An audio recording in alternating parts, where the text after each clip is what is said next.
Welcome to the deep dive today. We're journeying into the heart of Robert Jordan's Wheel of Time. Specifically, that excerpt you sent from Knife of Dreams. Oh, yeah. We're talking shifting alliances, perilous magic. And characters facing down impossible choices. Definitely. Expert speaker, ready to see what secrets this excerpt holds. Even a small piece of Jordan's world can reveal so much about the forces at play in the Wheel of Time. For those just joining us, the Wheel of Time is often mentioned in the same breath as Tolkien. Right. But what hooked me is how Jordan gives us these intricate plots, tangled up with a magic system all its own, and where women aren't just sidekicks, they drive the story. Very true, very true. And our excerpt, smack dab in the middle of it all. It's fascinating, isn't it? Oh, absolutely. We don't need the whole book to feel the tension. All right. Alliances are crumbling, everyone's scrambling for power. And the fate of their world, hanging by a thread. No pressure for a deep dive, then. But the excerpt itself is short. Where do we even start? The characters are our way in. Okay. Jordan was a master of writing characters that are both powerful and deeply human. If we understand their drives, their flaws, that's the key to unlocking the excerpt's meaning. Love that, a character deep dive. How about we start with Perrin Ibra?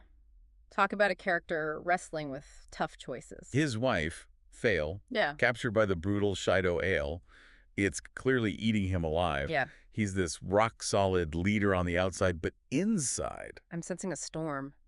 Perrin highlights a recurring theme in Jordan's work, the burden of responsibility. Oh, interesting. He's got this incredible physical strength. But the love for Fail, that's his vulnerability. Makes sense. And leading while on this incredibly personal mission. It's captivating to see how he balances it all. That internal struggle, it seems like it echoes across multiple characters, doesn't it? I think so. Like, take Egwene Alver. Right. She's young, but she's climbed the ranks among the Aes Sedai. These women who wield magic, and wow, they do not make it easy on her. What's fascinating about Egwene is her response. The excerpt shows her enduring incredibly harsh treatment from her fellow Aes Sedai.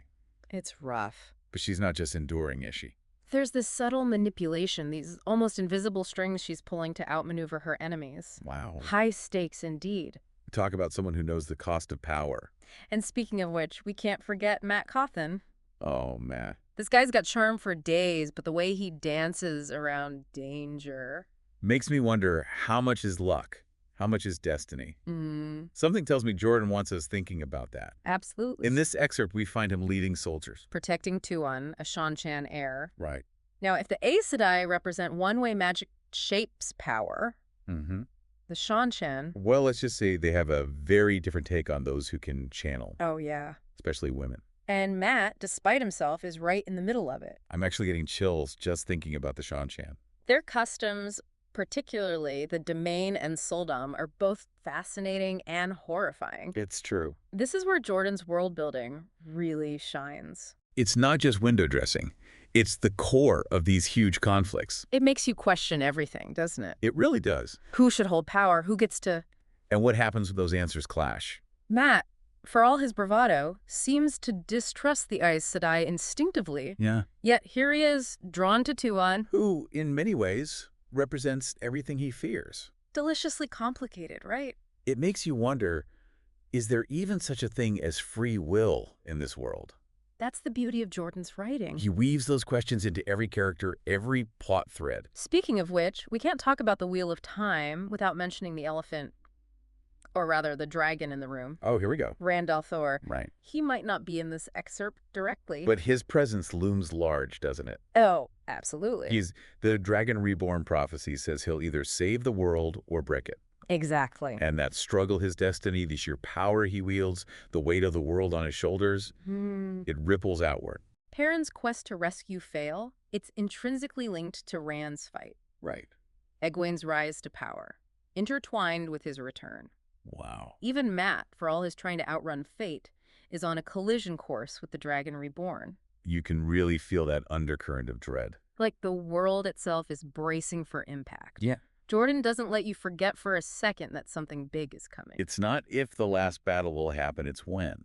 But that's a whole other deep dive waiting to happen. Oh, absolutely. And we'd be remiss not to at least touch upon the magic system in play here. The one power, as it's called, is central to everything in this world. I'll admit I'm still wrapping my head around it. It's incredibly powerful, But there's this constant sense of danger, Right. especially for the men who can channel. What's the deal with that? In Jordan's world, the ability to channel is a double-edged sword. Particularly for men. Imagine this immense power, capable of incredible feats, Okay. but also capable of corrupting. I'm destroying. This theme, this careful dance between power and control. It's everywhere in this excerpt. It's more than just men at risk, though, right? That scene with Galena Sedai, Right. brutalized by the Shado Ale, Yeah. Jordan doesn't hold back on how dangerous this world can be. For anyone. It's a powerful reminder that power, no matter how absolute it seems, Is always shifting. right, Here's Galena. likely used to authority and respect as an Aes Sedai. Now completely at the mercy of the Shado. It's true, They're a brutal ale clan. with their own harsh customs and twisted sense of justice, It's almost like everyone's clinging to whatever power they have left desperate to maintain some kind of control. in this world that's spinning toward disaster. It makes you consider the different ways people react to such overwhelming pressure. Yeah. We see it in Perrin's ferocious Almost desperate. need to rescue fail. Right. It's there in Egwene as she navigates the Aes Sedai. Refusing to be broken by the very people who should be her allies. Right. Even Matt, constantly trying to outrun fate, Is still being drawn into this conflict? whether he likes it or not. Right. Each of these struggles reflects the larger turmoil brewing across the land. And it's not just political power struggles, is it? The excerpt keeps hinting at something darker. Something unsettling happening in the world itself. Yeah. That bit with the man who coughs up beetles and dies. Gave you the chills. Oh, yeah. And then there's that eerie wind that Perrin feels. the one even the Shan find unnerving. Right? It's almost as if the very fabric of their world is reacting to the growing power of the Dark One. Jordan masterfully blends these subtle supernatural events with the more grounded political intrigue. It's a constant reminder that this world is teetering on the edge of something huge. Something terrifying. Right. And it's these small, almost insignificant moments that create a sense of creeping dread that lingers long after you finish reading, Like the world is holding its breath. waiting for everything to go boom. Right. And the scariest part, Jordan never lets you think for a second that the boom won't happen. Yeah. It's not a question of if, but when. is exactly. Which brings us to those who are seemingly oblivious to this impending doom. The Tinkers. The Tinkers, right? Oh man, the Tinkers. Their encounter with Matt was fascinating. Here he is, trying to warn them about the Shang-Chan threat. And they practically laugh it off. I know. It's like they exist on a completely different plane. Detached from the chaos and violence swirling around them. Do you think they're truly oblivious? Or are they just facing it all in their own way?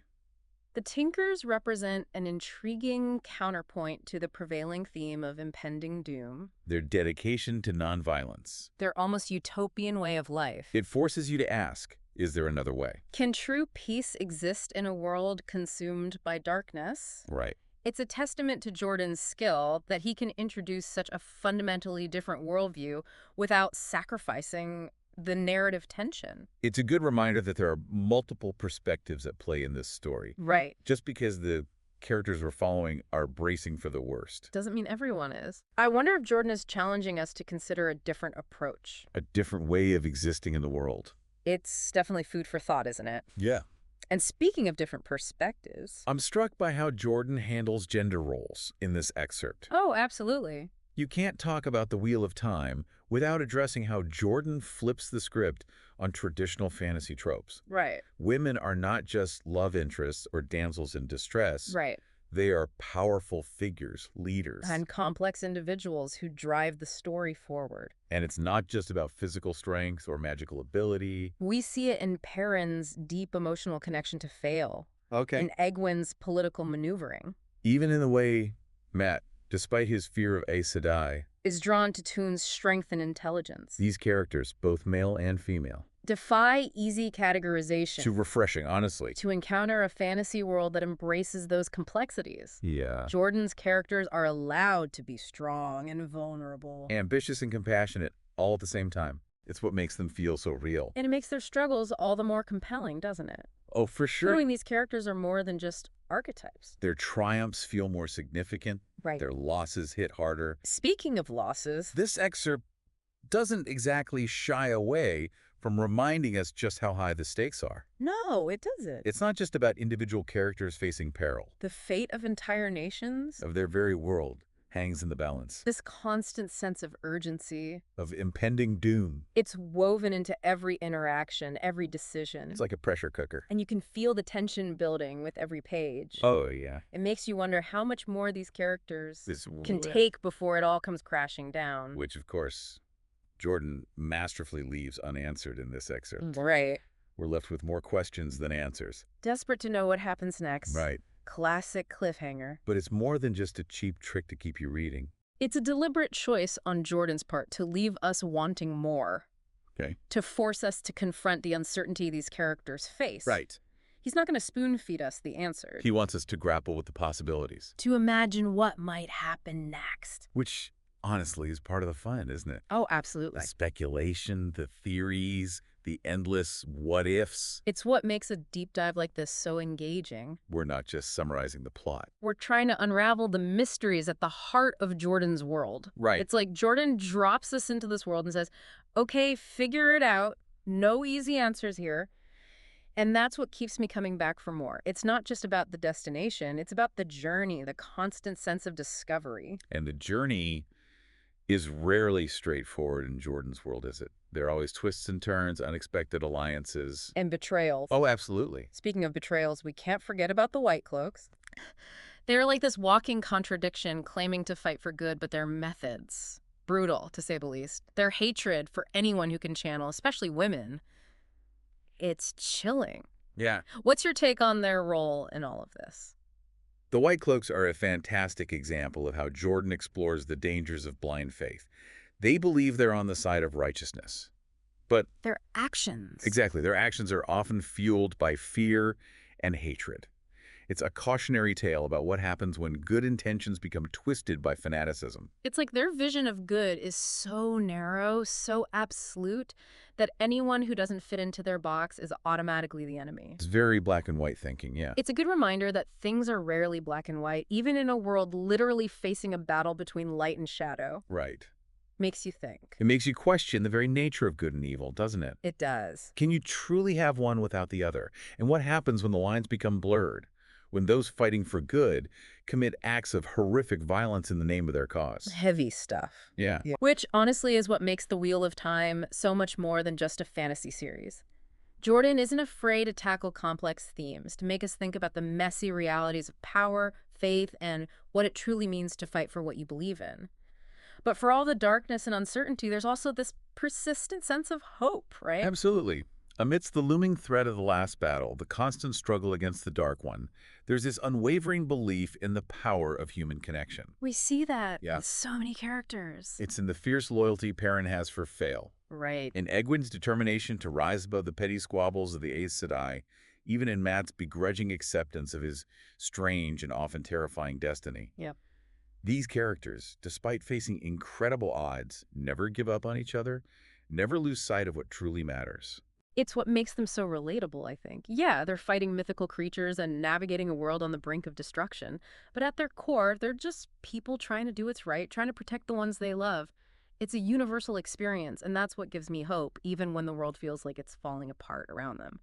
And Jordan conveys it all with such mastery. His writing, even in the darkest of moments, has this underlying current of hope, this belief that even in the face of overwhelming darkness, love and courage can prevail. Okay, expert speaker, you've got me itching to pick up the next book, but before we wrap up, what's your biggest takeaway from this deep dive? What's that one nugget of insight that really stuck with you from the excerpt? What struck me most is how Jordan uses something as seemingly insignificant as a single excerpt to showcase the vast scope of his world. In just a few pages, we encounter political intrigue, magical mysteries, and characters grappling with life-altering decisions. It's a microcosm of the series as a whole, and it perfectly encapsulates what makes The Wheel of Time so captivating. It's true. This excerpt wasn't just a random selection of pages. It's a doorway into a world of wonder, danger, and unforgettable characters. And on that note, expert speaker, thank you so much for joining me on this incredible deep dive into Knife of Dreams. The pleasure was all mine. And to you listening, if this deep dive sparked your curiosity, I urge you to dive headfirst into the world of The Wheel of Time. You won't regret it. Until next time, keep exploring.